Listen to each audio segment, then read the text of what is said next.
Everyone, welcome to real learning world.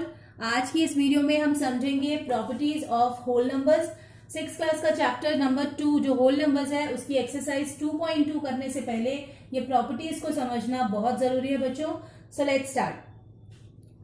Properties of whole number की जो first property है बच्चों, that is closure property. Okay, according to closure property बच्चों, अगर आप एक होल नंबर लेते हो सपोज ए और एक और होल नंबर लेते हो बी और इन दोनों को ऐड करते हो तो जो आंसर आता है वो भी होल नंबर होता है। अकॉर्डिंग टू क्लोजर प्रॉपर्टी अगर आप दो होल नंबर्स को ऐड करते हो तो आंसर भी होल नंबर होता है। तो इसको हम चेक कर लेते हैं। मान लीजिए कि मैंने एक नंबर लिया 4 और यहां पर मैंने एक नंबर लिया 7। 4 होल नंबर है, 7 भी होल नंबर है। अब जब हमने इन दोनों को ऐड किया 4 और 7 को तो आंसर कितना आया 11। 11 भी एक होल नंबर है। तो इसका मतलब क्लोजर प्रॉपर्टी एडिशन में एप्लीकेबल होती है। ओके बच्चों, अब हम देखते हैं सब्ट्रैक्शन में भी एप्लीकेबल होती है या नहीं होती। सो देखिए यहाँ पे मैं सब्ट्रैक्शन ले रही हूं। अब मैं क्या लूंगी, एक होल नंबर यानी a minus B equals to क्या ले लेंगे c। एक होल नंबर होगा, b एक होल नंबर होगा, दोनों को माइनस करके जो आंसर आएगा क्या अब भी वो होल नंबर ही आ रहा है। So let's check. मैंने यहाँ पर लिया 5, यहाँ पर मैंने लिया 1, 5 में से मैंने 1 माइनस किया तो आंसर कितना आ गया 4।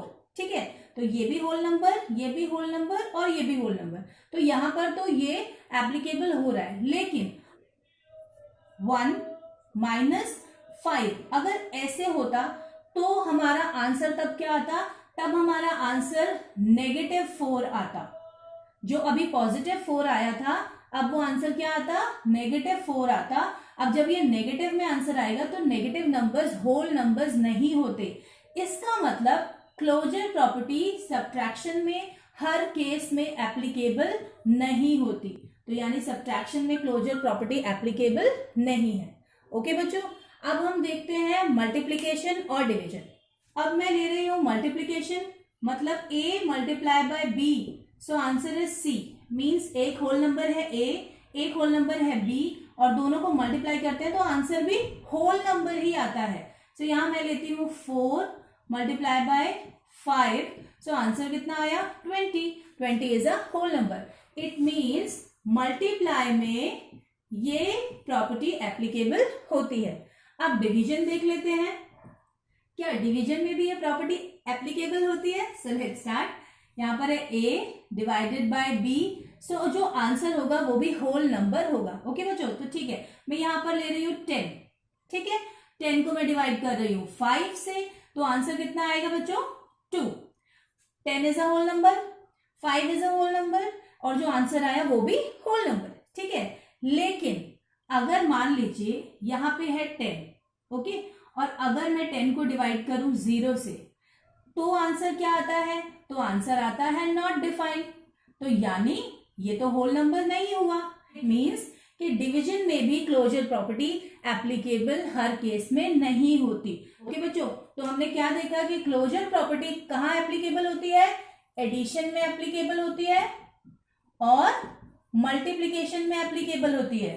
नाउ जो second property is commutative. Okay, commutative property. अब ये प्रॉपर्टी के अकॉर्डिंग क्या होता है। ओके बच्चों, सो देखिए इस प्रॉपर्टी के अकॉर्डिंग a एक होल नंबर है प्लस b एक होल नंबर है। ठीक है, जब हम इन दोनों को ऐड करते हैं और अगर हम इनका रिवर्स कर देते हैं, मतलब b को पहले कर देते हैं और a को बाद में, तो दोनों के आंसर सेम होते हैं। सो ये होती है कॉम्यूटेटिव प्रॉपर्टी। सो चेक करते हैं एग्जाम्पल से। यहां मैंने एक नंबर लिया 4 प्लस एक और होल नंबर लिया 5। अब मैंने इनको ऐड किया, आंसर आ गया 9। ओके, अब अगर 5 को हम पहले ले लेते हैं और 4 को बाद में ले लेते हैं तो क्या तब भी आंसर सेम ही रहता है। सो यस, तब भी इसका आंसर सेम होता है। सो ये होती है कॉम्यूटेटिव प्रॉपर्टी ऑफ एडिशन। तो यानी एडिशन में कॉम्यूटेटिव प्रॉपर्टी एप्लीकेबल होती है। ओके बच्चों, तो ये हो गया एडिशन का। अब देख लेते हैं सब्ट्रैक्शन में भी क्या ऐसा होता है। So let's check. a is a whole number minus b, फिर b को पहले लेना है और माइनस a। ओके, मैं यही वाला एग्जाम्पल ले रही हूं बच्चों।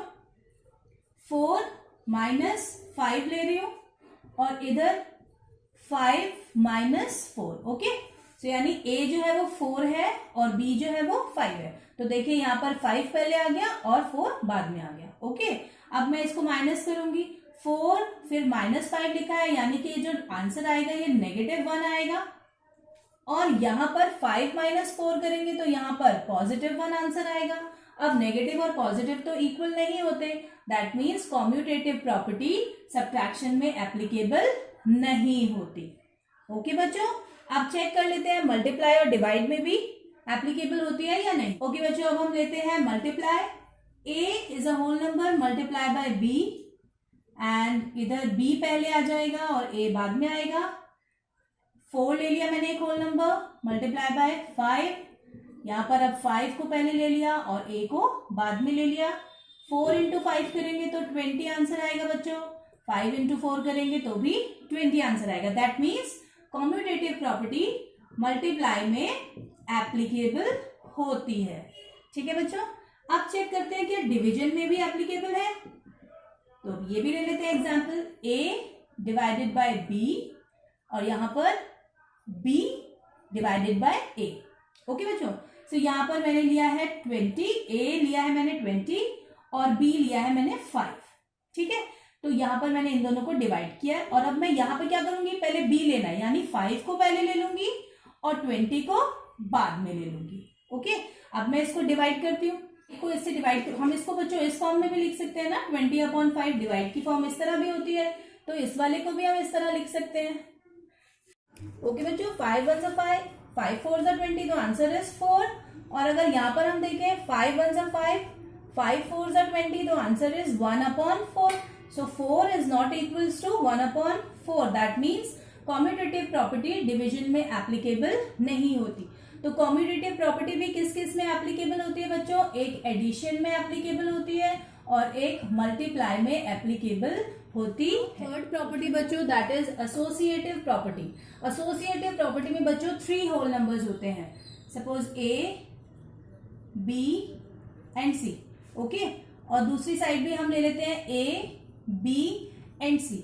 अब यहाँ पर हमें क्या करना होता है कि अगर मैं पहले इन दोनों को प्लस कर दूं और बाद में c को इसमें प्लस करूं, ठीक है, और यहाँ पर a को छोड़कर पहले b और c को प्लस करें और बाद में a को प्लस करें, तो क्या वो दोनों इक्वल होते हैं? So let's check. मैं यहाँ पर एग्जांपल ले रही हूँ बच्चों, यहाँ मैंने लिया 2 प्लस यहाँ पे लिया मैंने 4, यानी a 2 हो गया और b 4 हो गया और c जो है वो 6 हो गया। ओके बच्चों, सो अब यहाँ पर भी मैं सेम लिख दूंगी 2 4 और 6। ओके, अब मैंने क्या किया, पहले इन दोनों को ऐड किया और बाद में 6 को ऐड करती हूँ। तो मैं इन दोनों को पहले ऐड कर लेती हूँ, तो ये हो जाएगा 6 प्लस ये वाला 6 plus 6 is equals to 12। Okay बच्चों, अब इधर देख लेते हैं, हमें पहले इन दोनों को ब्रैकेट में करना है। ठीक है, तो यहां पर है 2 प्लस, इनको जब आप ऐड करोगे तो कितना आएगा 10 plus 2 is equals to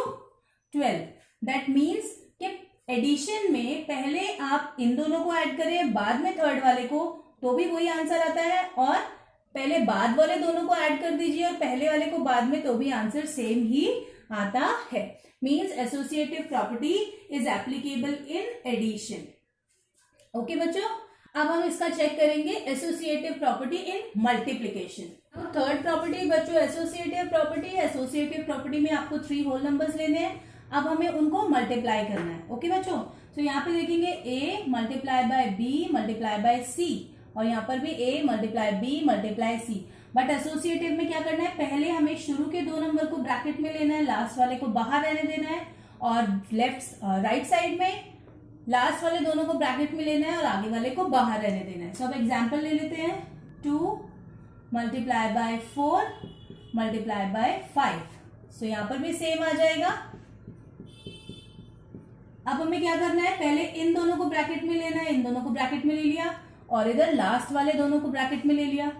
2 4 8 multiply by 5, और यहाँ पर 2 एज इट इज आ जाएगा, 4 5 20। ओके बच्चों, सो अब 8 5 40 एंड 2 को 20 से करेंगे मल्टीप्लाई, तो इसका आंसर भी 40 आएगा। That means associative property multiply में एप्लीकेबल होती है। नाउ डिस्ट्रीब्यूटिव प्रॉपर्टी बच्चों, अकॉर्डिंग टू डिस्ट्रीब्यूटिव प्रॉपर्टी यहाँ पर हम करेंगे over addition and over subtraction. Distributive property over addition and distributive property over subtraction. So सबसे पहले एडिशन वाला करते हैं। एक होल नंबर है, मल्टीप्लाई, ब्रैकेट में दो होल नंबर है बी और सी। अब इसको सॉल्व करने का तरीका क्या है बच्चों? Very simple. आप लोग कहेंगे इसको ऐड कर देंगे और उसके बाद ए से मल्टीप्लाई कर देंगे, ओके। लेकिन यहाँ पे हमें ये फॉर्मूला यूज नहीं करना, हमें यूज करना है डिस्ट्रीब्यूटिव प्रॉपर्टी। अब डिस्ट्रीब्यूटिव प्रॉपर्टी में कैसे करते हैं वो देखते हैं। पहले जो हमारा ब्रैकेट के बाहर नंबर है उसको इस नंबर से मल्टीप्लाई करते हैं, फिर जो ब्रैकेट के बाहर है उसको सेकेंड नंबर से भी मल्टीप्लाई करते हैं, यानी a मल्टीप्लाई बाय b, फिर प्लस का साइन है ब्रैकेट में, वही साइन लगाना है, a मल्टीप्लाई बाय c। एक एग्जांपल लेते हैं बच्चों। यहां पर मैंने लिया है 2, यहां 3 और यहां पर 5, ओके। तो अब मुझे क्या करना है, पहले इस 2 को किससे मल्टीप्लाई करना है? 3 से। सो ये हो जाएगा 2 मल्टीप्लाई बाय 3 प्लस, क्योंकि यहां पे प्लस है। फिर मुझे इस 2 को किससे मल्टीप्लाई करना है? 5 से भी। सो 2 मल्टीप्लाई बाय 5, 2 3 जा 6 एंड 2 5 जा 10। 10 और 6 को प्लस किया तो आंसर कितना आ गया? 16। सो इसे हम बोलते हैं distributive property over addition. Now distributive property over subtraction करते हैं बच्चों। यहां पर मैंने लिया है a, ब्रैकेट में b माइनस c, ओके। अब यहां पर देखिए सब्ट्रैक्शन है, ओवर एडिशन में प्लस होता है और ओवर सब्ट्रैक्शन में माइनस होता है। अब इसको कैसे करेंगे? हम पहले इस a को इस b से मल्टीप्लाई करेंगे, फिर इसी a को हम c से भी मल्टीप्लाई करेंगे। तो a को b से मल्टीप्लाई करेंगे तो ये हो जाएगा ab, फिर माइनस का साइन, जो साइन ब्रैकेट में होता है वही आपको यहाँ पे लगाना है, फिर a को c से मल्टीप्लाई करेंगे तो ac। एक एग्जाम्पल लेते हैं बच्चों कि डिस्ट्रीब्यूटिव प्रॉपर्टी को जब आप अपनी एक्सरसाइज करेंगे तो उसमें किस तरह से यूज करना है। सो यहाँ पर देखिए मैं एक नंबर ले रही हूं 245, ओके, मल्टीप्लाई बाय 99। आपको इस तरह से दिया होगा और आपको डिस्ट्रीब्यूटिव प्रॉपर्टी यूज करके इसको सॉल्व करना है, ओके। तो हम क्या करेंगे, इसको इजी कैसे बनाएंगे? अगर हमें 245 को 99 से मल्टीप्लाई करना पड़े तो वो तो बहुत लॉन्ग प्रोसेस हो जाएगा। हम इसको इजी कैसे बनाएंगे? इस तरह से, इस 99 को हम ऐसे लिख सकते हैं 100 माइनस 1, लिख सकते हैं ना बच्चों। सो 245 मल्टीप्लाई बाय 100 माइनस 1, 99 को हमने लिख लिया 100 माइनस 1। अब मल्टीप्लाई करते हैं, 245 को पहले 100 से मल्टीप्लाई करना है, 245 मल्टीप्लाई बाय 100, फिर माइनस का साइन, फिर इसी 245 को अब हमें 1 से भी मल्टीप्लाई करना है, 245 मल्टीप्लाई बाय 1। अब 245 को जब हम 100 से मल्टीप्लाई करेंगे तो बस पीछे दो जीरो ये ऐसे आ जाएगी, और 245 को 1 से करेंगे तो 245 ही आ जाएगा। अब दोनों को सब्ट्रैक्ट कर देते हैं, 10 माइनस 5 5, 9 माइनस 4 5, 4 माइनस 2 2, 4 एंड 2। सो ये आ गया हमारा डिस्ट्रीब्यूटिव प्रॉपर्टी से आंसर। तो देखा आपने डिस्ट्रीब्यूटिव से सॉल्व करने में कितना इजी हो जाता है, ओके बच्चों। तो यहाँ पर चारों प्रॉपर्टीज एक्सप्लेन की जा चुकी है। Thank you.